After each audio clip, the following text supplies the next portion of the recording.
The legalization of abortion is one of the most controversial social issues where there are different reasons why. I will tell you why abortion should not be legal. My name is Maria Duran. In this video, I am going to show you why abortion should not be legal. In our country, we must make Dominicans aware that they must investigate their want to give voice and reason to the truth controversial issues such as abortion.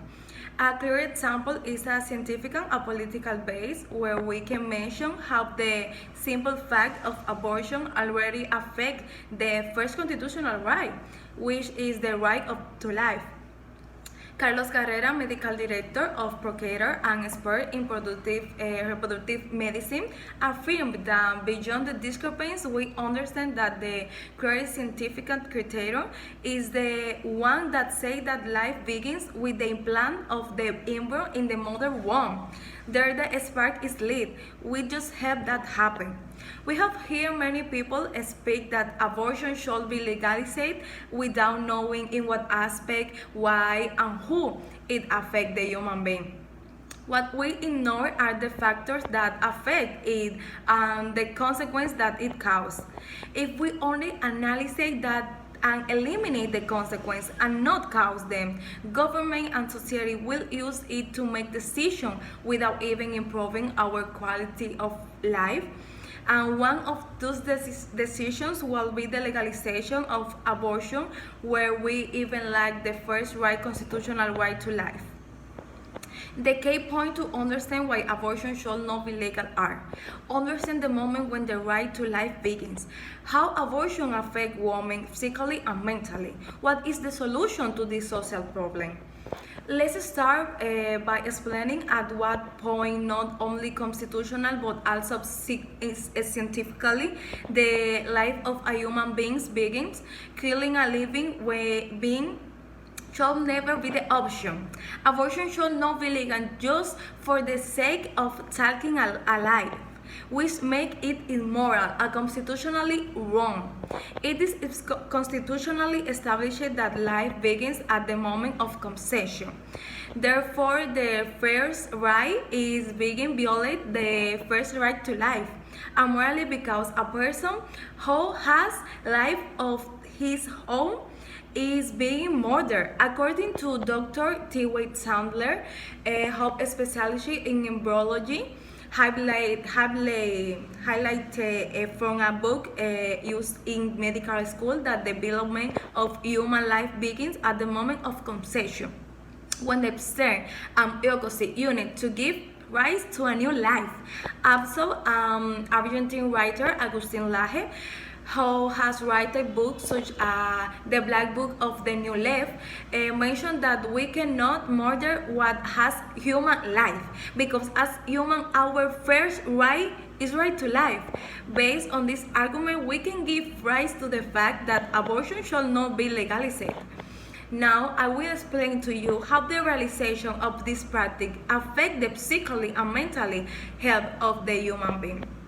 When supporting the decriminalization of abortion, we must also consider the health risks that it brings, according to a study published in the journal Genome in 2000. Like abortion, in the first trimester of pregnancy, it brings short and long-term consequences such as scarring, bleeding, cervical tears, etc. Another study published in the Journal of Anxiety Disorder in 2005 says that abortion women who have an abortion 13% more likely to suffer from Epstein syndrome compared to those who have not.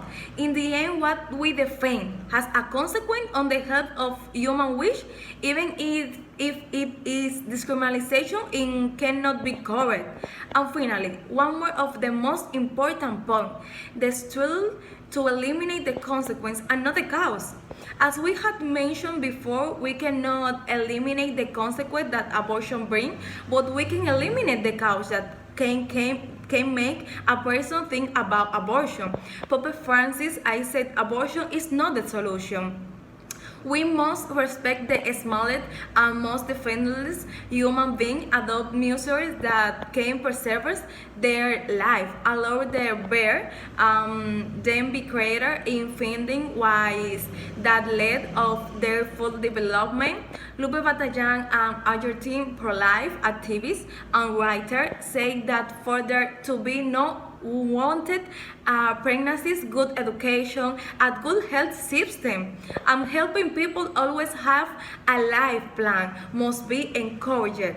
Nobody forces you to have an abortion, but the state is forced to pay for it, the doctor to perform it, and the baby not to be born. Life is a gift from God, which begins in a very vulnerable moment in which we depend on another person, and it is very cruel that person only think about taking away the right to life. Every abortion in a country is evident that the government and politics have been later. The first thing is that the base of every human being is the right to life, which is scientifically and legitimately correct. Second, the first, for this is based on helping and protecting women when we are exposed to both physically and mentally illness. And finally, the consequences that an abortion causes are not as important as the cause that cause it, so that government has to invest in abortion instead of helping 3 people have access to the education. The consequence does not overrule the causes.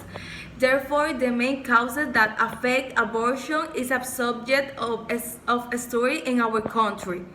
If we only analyze it and eliminate the consequence and not only cause them, government and society will be destined to make decisions without even improving our quality of life. And one of those decisions will be the legalization of abortion, where we even lack the first constitutional right to life. I hope that there are no doubts that abortion should not be a controversial use, but a subject that goes down in history where we can focus on solving the true causes that are affecting currently our society. Thanks for your attention.